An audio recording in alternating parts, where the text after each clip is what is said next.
Adiabatic process क्या होता है, या एडियाबेटिक प्रोसेस का मकसद होता है ऐसा प्रोसेस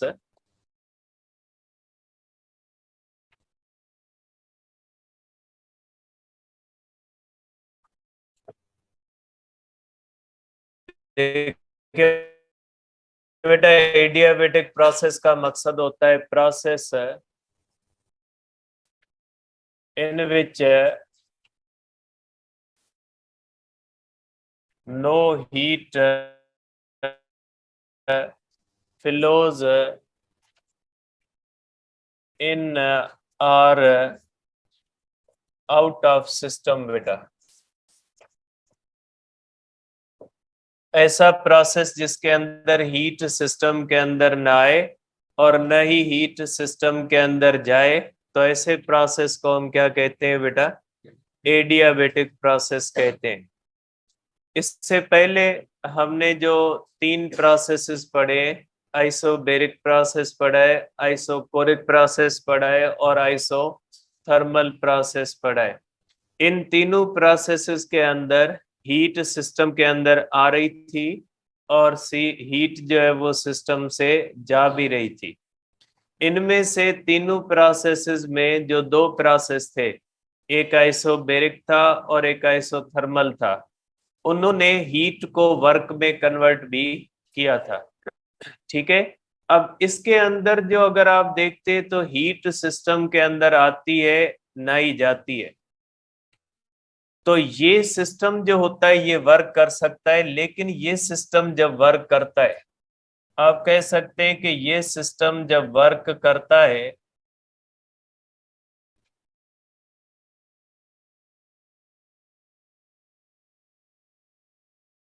देखिए सपोज करें ये हमारे पास एक एडियाबेटिक प्रोसेस है और इसके अंदर हम क्या करते हैं बेटा, इसको सिलेंडर को इंसुलेटर के ऊपर रख देते हैं बेटा।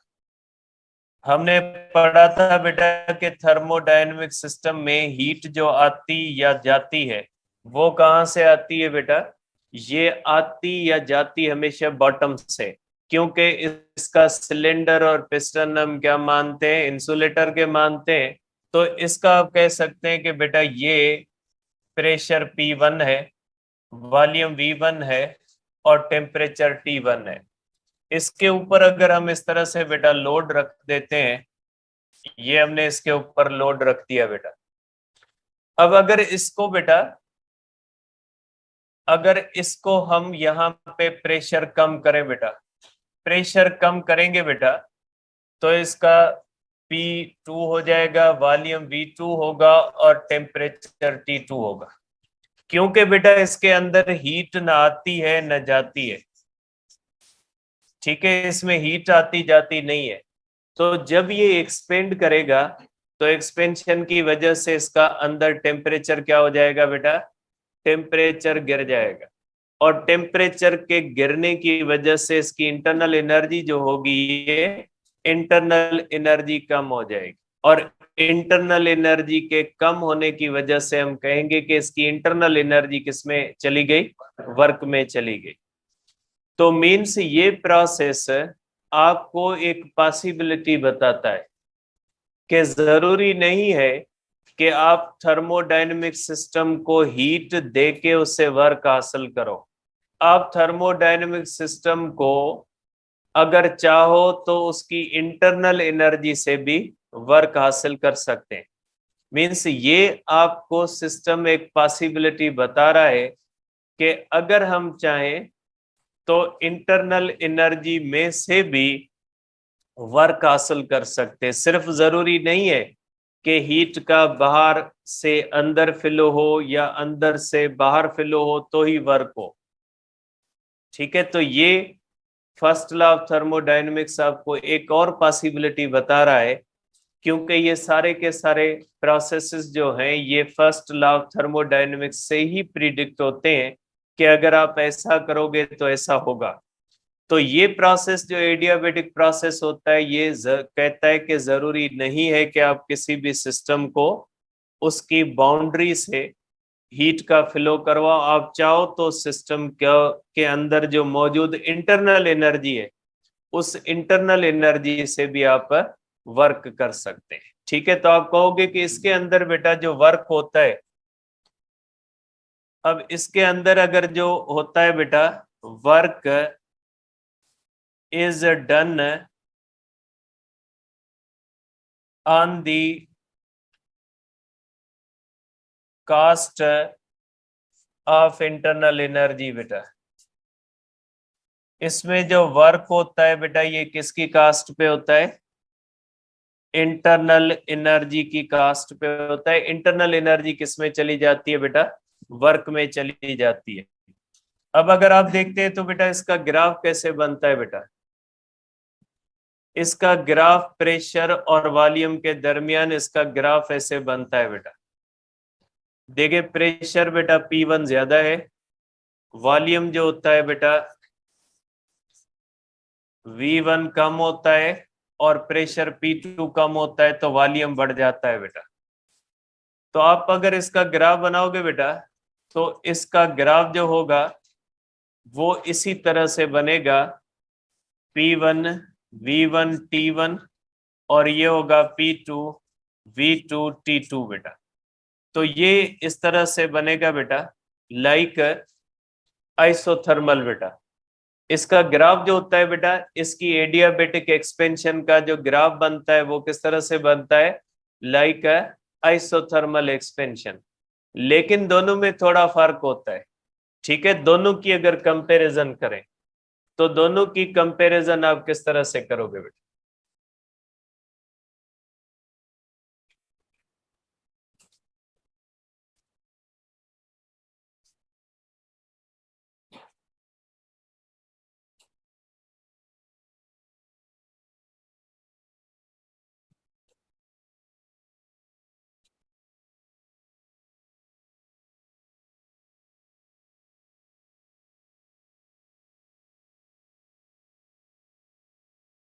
बेटा इनके दरमियान अगर आप कंपैरिजन करो तो बेटा इस तरह से करोगे, अगर दोनों के अंदर चेंज सेम है बेटा, तो अगर आप इन दोनों के ग्राफ बनाओगे बेटा प्रेशर और वॉल्यूम के इस तरह से कि दोनों का अगर प्रेशर P1 सेम है और दोनों का वॉल्यूम जो V1 बेटा सेम है, तो इन दोनों की बेटा ये जो है वो दोनों की P1 बनेगी, V1 बनेगी और T1 बनेगी। बेटा दोनों की इनिशियल स्टेट कौन सी है बेटा? सेम है। लेकिन अगर आप बेटा इनको इस तरह से करोगे, अगर आप एक एडियाबेटिक प्रोसेस करोगे तो वो इस तरह से आएगा बेटा नीचे, और अगर आप आइसोथर्मल करोगे बेटा तो आइसोथर्मल जो होगा बेटा ये इस तरह से जाएगा, इस तरह से। बेटा देखें ये आइसोथर्मल प्रोसेस का ग्राफ ज्यादा थोड़ा हॉरिजॉन्टल बनेगा, जबकि एडियाबेटिक का जो ग्राफ होगा वो थोड़ा क्या बनेगा? वर्टिकल, सीधा बनेगा। देखिए ये आप देख सकते हैं कि ये थोड़ा ज्यादा सीधा है, जबकि ये कौन सा है? ज्यादा हॉरिजॉन्टल बनता है, स्टीपर जिसको कहते हैं। तो आप इसको इस तरह से कहोगे ये किसका होता है बेटा? ये आइसो थर्मल होगा बेटा, और ये जो होगा बेटा ये किसका हो जाएगा? ये हो जाएगा एडियाबेटिक का। तो इन दोनों की आप कंपैरिजन कर सकते हैं।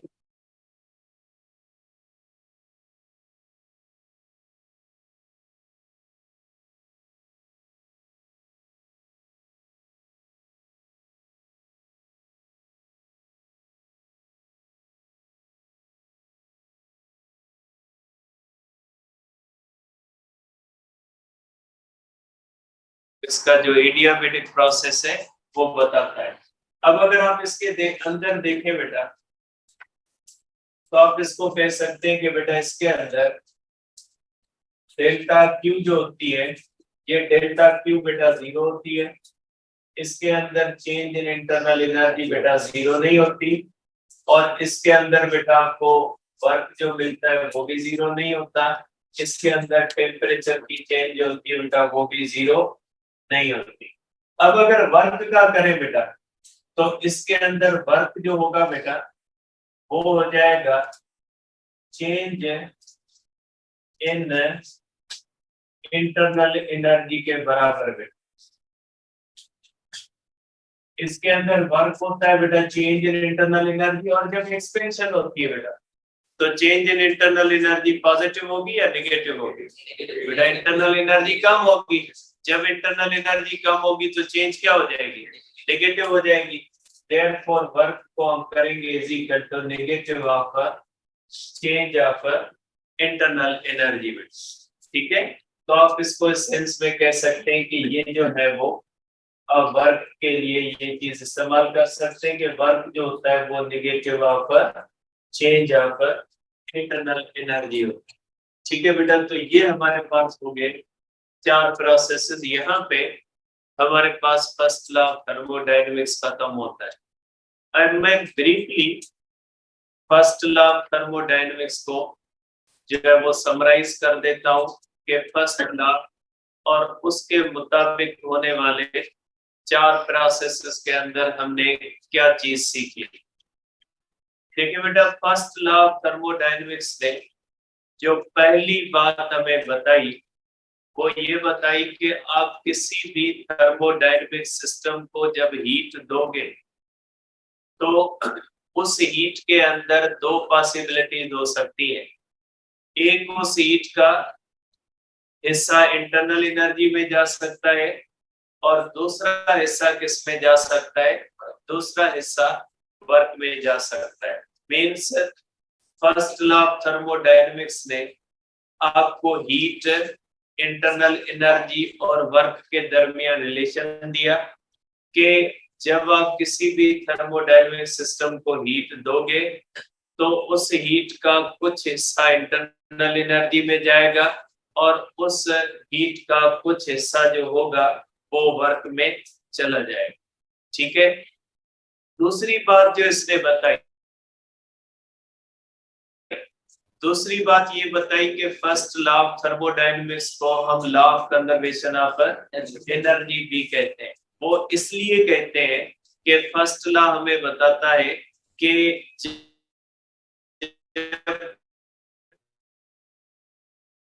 कोई भी हीट न क्रिएट होती है और हीट न डिस्ट्रॉय होती है। इंटरनल एनर्जी में जाए और उसका कुछ हिस्सा किस में जाए? वर्क में। Means energy can not be created, can not be destroyed. तीसरी बात,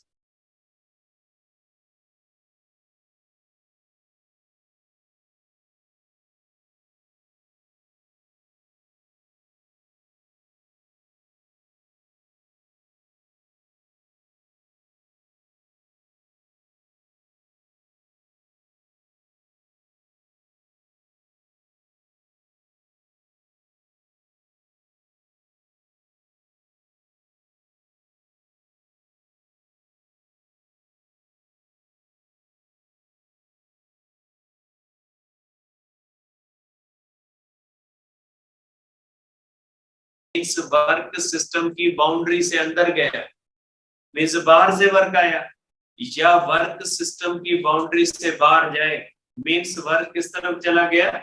बाहर चला गया, बाउंड्री से आउट हो गया।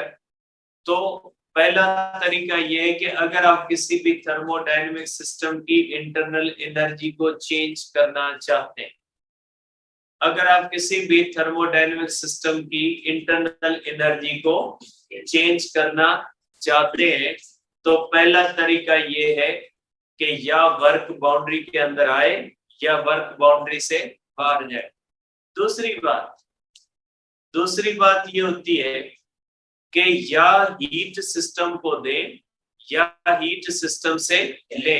बात वही है कि या हीट बाउंड्री से अंदर आए या हीट जो वो बाउंड्री से बाहर जाए, तो ही इंटरनल एनर्जी चेंज होती। मींस इंटरनल एनर्जी हमेशा बाहर से चेंज होती है सिस्टम की, अंदर से इंटरनल एनर्जी चेंज नहीं होती किसी भी आइसोलेटेड सिस्टम की बेटा। ठीक है, और जो चौथी बात इसने हमें बताई वो बताई कि अगर आप कोई भी साइक्लिक प्रोसेस करोगे तो जरूरी नहीं है कि साइक्लिक प्रोसेस के अंदर जो है वो work zero, means cyclic process के अंदर भी वर्क हो सकता है, लेकिन उसके अंदर चेंज ऑफ इंटरनल एनर्जी क्या होगी, जीरो, और आपकी टोटल गिवन हीट किस में चली जाएगी, वो वर्क के अंदर चली जाएगी। तो ये चार चीजें हैं जो हमने सीखी फर्स्ट लॉ ऑफ थर्मोडायनेमिक्स में। पहला ताल्लुक किसके दरमियान, हीट, इंटरनल एनर्जी और वर्क के दरमियान। दूसरा जो है law of conservation of energy thermodynamics के अंदर भी वैलिड है।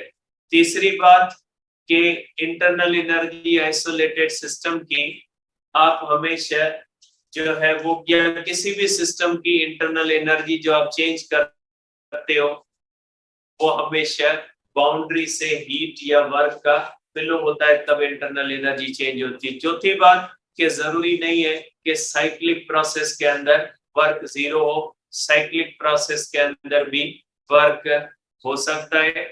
और जब आप साइक्लिक प्रोसेस की बात करते हो तो वर्क बराबर हो जाता है एरिया बाउंडेड बाय कर्व, वो चीज भी हमने डिस्कस की थी बेटा। अब इसके बाद हमने पढ़ी बेटा इसकी एप्लीकेशन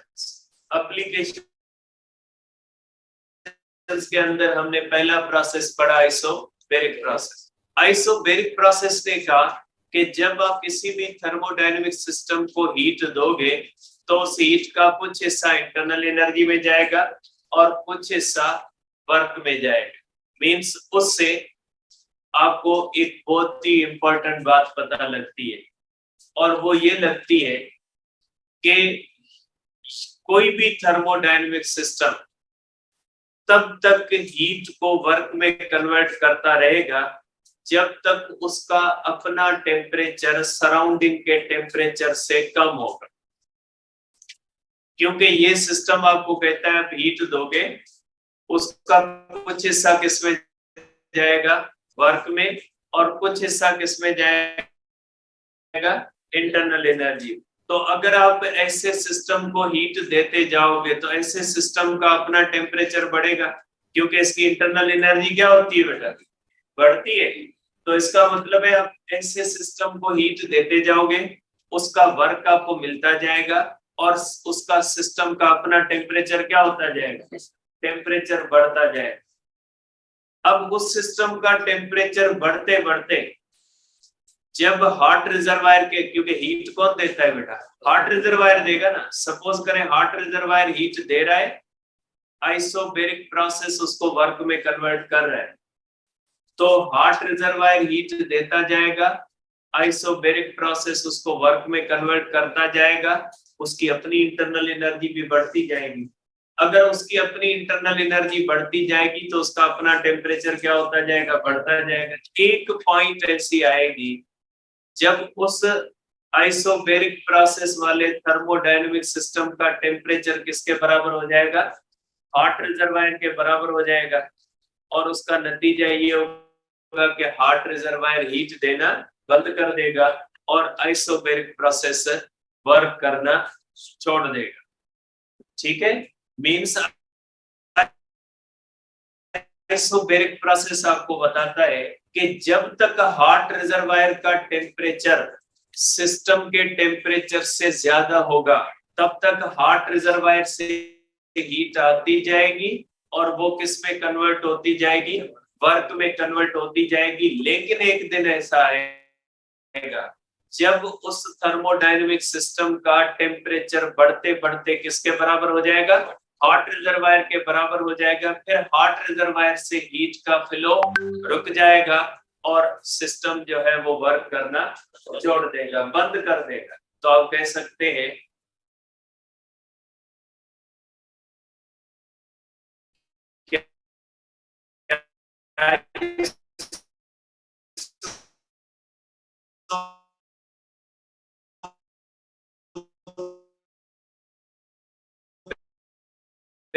के अंदर चला जाए। इसके ग्राफ के बारे में भी हमने पढ़ा था कि किस तरह से इसका ग्राफ बनता है, किस तरह से उसमें से आप इसको कन्वर्ट कर सकते हैं, वर्क कैलकुलेट कर सकते हैं। इसका आइसोबैरिक प्रोसेस, इसका आइसोकोरिक प्रोसेस कहता है कि अगर आप किसी भी थर्मोडायनेमिक सिस्टम का टेम्परेचर कांस्टेंट रखोगे और फिर अगर आप उसको हीट दोगे तो वो थर्मोडायनेमिक सिस्टम आपको वर्क नहीं देगा। मींस आप अगर कांस्टेंट वॉल्यूम पे, फर्स्ट लॉ ऑफ थर्मोडायनेमिक्स कहता है अगर आप कांस्टेंट वॉल्यूम पे हीट दोगे तो आपको उसमें से वर्क नहीं मिलेगा और पूरी हीट किस में कन्वर्ट हो जाएगी, इंटरनल एनर्जी में कन्वर्ट हो जाएगी, आप इसमें से वर्क हासिल नहीं कर सकते। इसका आइसोथर्मल प्रोसेस कहता है, आइसोथर्मल इसका प्रोसेस कहता है कि आप 100% हीट की कन्वर्शन किस में कर सकते हैं, वर्क में कर सकते हैं। मीन्स आप चाहे तो आइसोथर्मल प्रोसेस के थ्रू आप 100% गिवन हीट को किस में कन्वर्ट कर देंगे, वर्क में कन्वर्ट कर देंगे। और इसी प्रोसेस को कहा जाता है कि इसी प्रोसेस में जो है वो फर्स्ट लॉ ऑफ थर्मोडायनेमिक्स के साथ मसले बनाए कि ये प्रोसेस कहता है, आइसोथर्मल प्रोसेस कहता है कि आप पूरी 100% हीट को किस में कन्वर्ट कर सकते हैं, वर्क में। ठीक है, इसके बहुत ज्यादा इफेक्ट्स हैं इस प्रोसेस के। और ये प्रोसेस ये जो कहता है कि ये जो फर्स्ट लॉ ऑफ थर्मोडायनेमिक्स का आइसोथर्मल प्रोसेस कहता है कि 100% हीट की कन्वर्शन वर्क में हो सकती है। इसी प्रोसेस के बारे में सेकंड लॉ ऑफ थर्मोडायनेमिक्स कहता है कि भले फर्स्ट लॉ ऐसा कहता रहे लेकिन हम नहीं मानते कि ऐसा हो सकता है। मीन्स ये जो फर्स्ट लॉ है इसकी कुछ ऐसी बातें हैं जो drawbacks of the first law कहलाती है और उन्हीं चीजों को दुरुस्त करने के लिए आया सेकंड लॉ।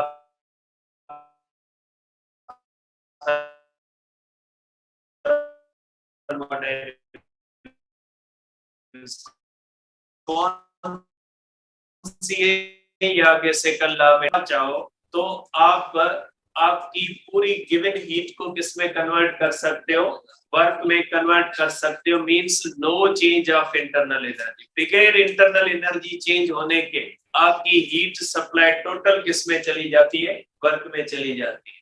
एडियाबैटिक प्रोसेस कहते हैं जरूरी नहीं है कि आप हीट से वर्क बनाए। एडियाबैटिक प्रोसेस कहता है कि जरूरी नहीं है कि आप हीट दें, आप हीट देने के सिवा भी वर्क ले सकते हैं। और वो कैसे ले सकते हैं, इंटरनल एनर्जी। और ये बहुत बड़ी पॉसिबिलिटी आपको बताता है। एडियाबैटिक प्रोसेस आइडियल प्रोसेस है। एडियाबैटिक प्रोसेस एक अजीब बात आपको बताता है कि जो इंटरनल एनर्जी पड़ी है ना, इस इंटरनल एनर्जी को भी आप किस में कन्वर्ट कर सकते हैं, वर्क के अंदर कन्वर्ट कर सकते हैं। ठीक है, और ये आइडियल प्रोसेस है क्योंकि आप जब एडियाबैटिक प्रोसेस करते हो तो आपने हीट को न इनफ्लो होने देना है ना आउटफ्लो होने देना। मींस आपने सिस्टम को क्या वो 100% आइसोलेट नहीं कर सकते। मींस ये आइडियल प्रोसेस है। अगर हम ये प्रोसेस करने में कामयाब हो जाते हैं तो हमारे पास एक बहुत बड़ा ऑप्शन आ जाता है वर्क का। अगर आइडियाबैटिक प्रोसेस हम कर सकते हैं तो आपको पता है कि एटमॉस्फेयर के अंदर ये जो एयर है इसके अंदर बहुत ज्यादा अमाउंट ऑफ इंटरनल एनर्जी है। और आपको ये भी पता है कि वाटर की हीट कैपेसिटी क्या है, सबसे ज्यादा है। वो बहुत ज्यादा हीट अपने अंदर जज्ब करके रखता है। फिर ओशियन वाटर के अंदर बहुत ज्यादा अमाउंट के अंदर क्या पड़ी है, इंटरनल एनर्जी पड़ी। फिर तो हमारे पास वर्क का एक बहुत ज्यादा ऑप्शन आ जाता है। फिर आपको हीट की जरूरत ही नहीं है। फिर आप ओशियन वाटर की इंटरनल एनर्जी को, एयर की इंटरनल एनर्जी को किसमें कन्वर्ट कर सकते हैं, वर्क के अंदर कन्वर्ट कर सकते। इसीलिए कहीं कहीं पे आप पढ़ोगे कि अगर कंपैरिजन करो कि सबसे ज्यादा वर्क कौन सा प्रोसेस दे सकता है, मैं कह रहा हूं दे सकता है, देता है नहीं। देता है का मकसद है वो चीज हो रही है, दे सकता है मीन्स उसकी पॉसिबिलिटी है। तो अगर बात की जाए पॉसिबिलिटी की कि किस प्रोसेस में सबसे ज्यादा वर्क हासिल करने की पॉसिबिलिटी हो सकती है, तो क्योंकि वो इंटरनल एनर्जी को किसमें कन्वर्ट करता है, और बहुत ज्यादा इंटरनल एनर्जी मौजूद है यहाँ पे, एटमॉस्फेयर के अंदर मौजूद है, ओशियन वाटर के अंदर मौजूद है, और बहुत ज्यादा है।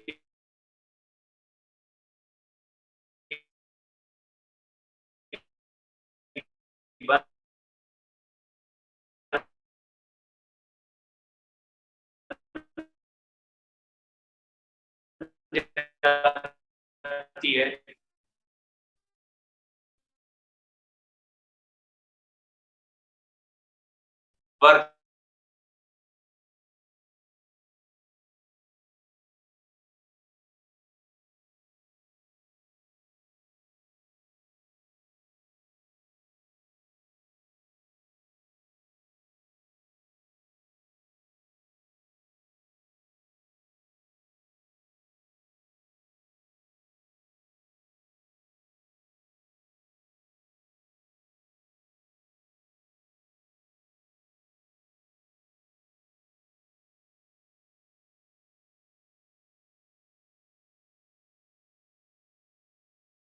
दुनिया में जो भी क्विक प्रोसेस होता है, अगर क्विक कंप्रेशन और क्विक जो है वो एक्सपेंशन हो, तो ये प्रोसेस कौन सा बन सकता है?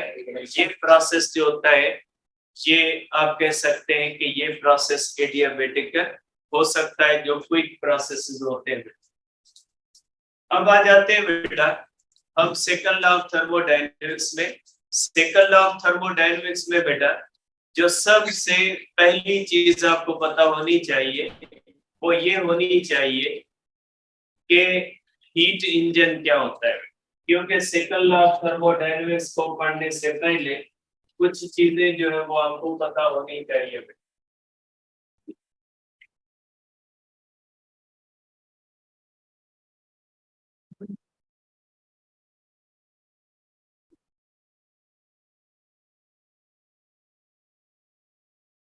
ठीक है बेटा, सेकंड लॉ ऑफ थर्मोडायनेमिक्स के अंदर सबसे पहली बात होती है बेटा कि ये हीट इंजन क्या है बेटा।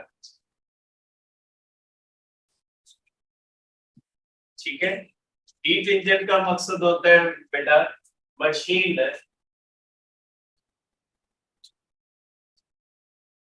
which can convert heat energy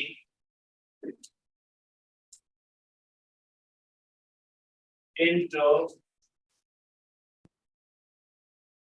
mechanical energy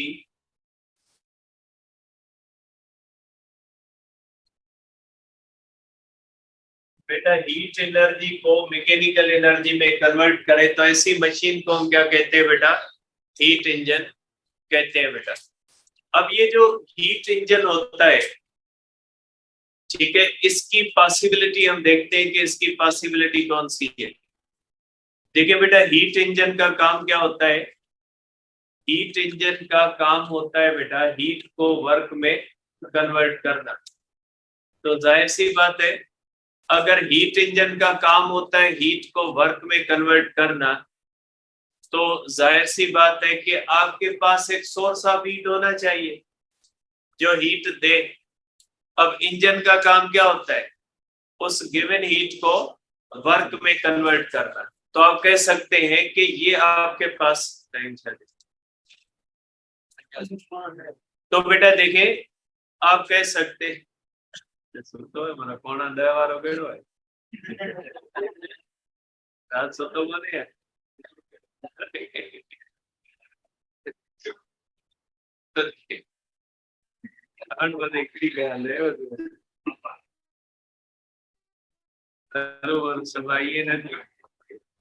तो देखिए बेटा, अगर आप देखते हैं तो बेटा हम देखते हैं कि फर्स्ट लॉ के मुताबिक इंजन जो होता है वो किस तरह से बन सकता है। अगर हम देखते हैं बेटा आइसोबैरिक के हिसाब से, आइसोबैरिक प्रोसेस कहता है कि इंजन बनाने के लिए 3 चीजों की जरूरत है। कौन सी चीजें बेटा? एक, अब इंजन को आप ये सिलेंडर और पिस्टन इंजन मान लें, क्योंकि सिलेंडर और पिस्टन को जब आप हीट देते हो वो किसमें कन्वर्ट करते हैं? वर्क में। अब इंजन को आप ये जो हमने सिलेंडर और पिस्टन पढ़ा था ना, इसको आप इंजन मान लें। तो according to the isobaric process आपके पास तीन चीजें होना जरूरी है। कौन सी? एक हॉट रिजर्वायर जो हीट दे, और इंजन जो उस हीट का कुछ हिस्सा किसमें कन्वर्ट करे? वर्क में। और आइसोबैरिक प्रोसेस कहता है कि वो इंजन 100% हीट को वर्क में कन्वर्ट नहीं करेगा। इसलिए जरूरी है कि तीसरी बॉडी, कोल्ड बॉडी भी आपके पास होनी चाहिए, जो उस इंजन से रिमेनिंग हीट ले ले। अब अगर उस इंजन से रिमेनिंग हीट लेने के लिए कोल्ड बॉडी नहीं है तो फिर उसका असर क्या होगा? आइसोबैरिक प्रोसेस कहता है कि अगर कोल्ड बॉडी नहीं होगी तो जो हीट वर्क में कन्वर्ट होने से बच गई वो उस इंजन का टेम्परेचर क्या करेगी? टेम्परेचर बढ़ा देगी, और नतीजा ये निकलेगा कि हॉट रिजर्वायर से हीट आती जाएगी, वर्क में कन्वर्ट होती जाएगी,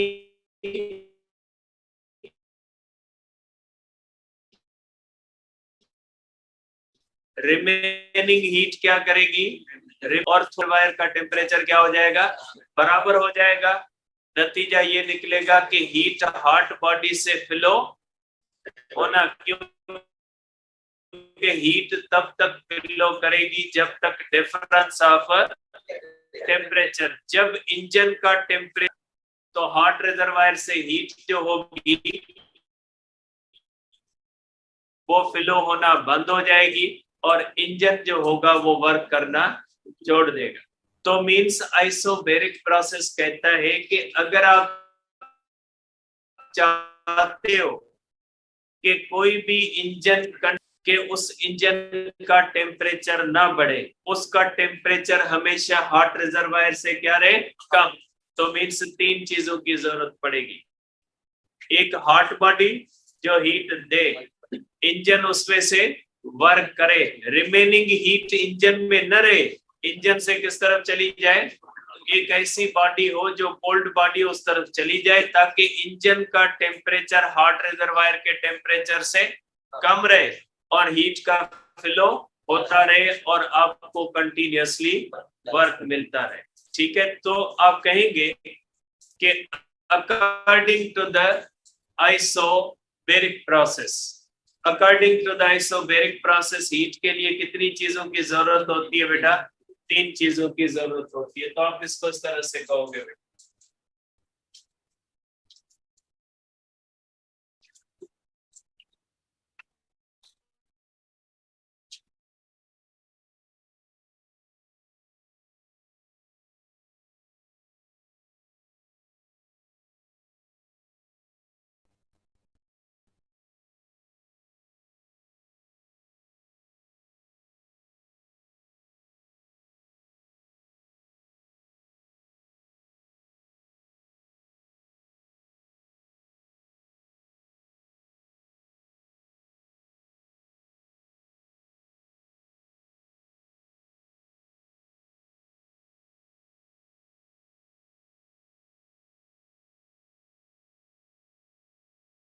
ठीक है, हॉट रिजर्वायर हो, ये हॉट रिजर्वायर हो बेटा, इसमें से हीट आए, और ये इंजन हो बेटा,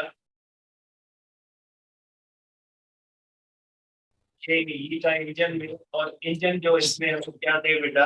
वर्क दे, और रिमेनिंग हीट किसमें चली जाए बेटा? रिमेनिंग जो हीट हो ये किसमें चली जाए बेटा? कोल्ड रिजर्वायर के अंदर चली जाए। ये हमें बताता है बेटा आइसोबैरिक। और आइसोबैरिक प्रोसेस कहता है कि कोल्ड रिजर्वायर का टेम्परेचर जब तक हॉट रिजर्वायर के टेम्परेचर से कम होता जाएगा, कम होगा, तब तक ये हीट का फ्लो होता रहेगा। जब ये कोल्ड रिजर्वायर का और हॉट रिजर्वायर का टेम्परेचर बराबर हो जाएगा तो हीट का फ्लो रुक जाएगा, और हीट फ्लो करके इंजन की तरफ नहीं आएगी और इंजन वर्क करना छोड़ देगा। मींस आइसोबैरिक प्रोसेस के मुताबिक आप एक ऐसा इंजन बना सकते हैं जो 3 रिजर्वायर पे काम करेगा और तब तक काम करता रहेगा, तब तक काम करता जाएगा जब तक हॉट रिजर्वायर का टेम्परेचर ज्यादा होगा और कोल्ड रिजर्वायर का टेम्परेचर जो होगा वो कम होगा। तब तक हीट का फ्लो होता रहेगा, हीट वर्क में कन्वर्ट होती रहेगी, रिमेनिंग किस में चला जाएगा, कोल्ड रिजर्वायर में चला जाएगा। जिस दिन दोनों का टेम्परेचर बराबर होगा उस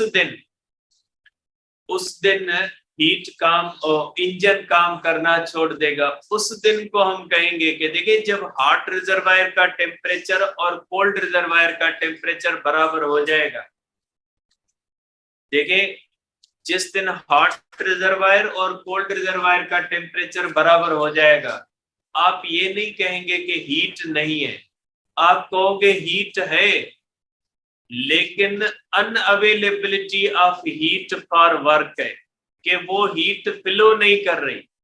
जब वो हीट फ्लो नहीं करेगी तो ये हीट वर्क में नहीं जाएगी। हम कहेंगे कि हीट बहुत ज्यादा मौजूद है, क्योंकि हॉट रिजर्वायर का टेम्परेचर और कोल्ड रिजर्वायर का टेम्परेचर बराबर मींस दोनों बॉडीज का टेम्परेचर हाई है हमारे पास हीट, लेकिन वो हीट अब वर्क के लिए अवेलेबल नहीं है, क्योंकि वर्क उसी सूरत में हो सकता है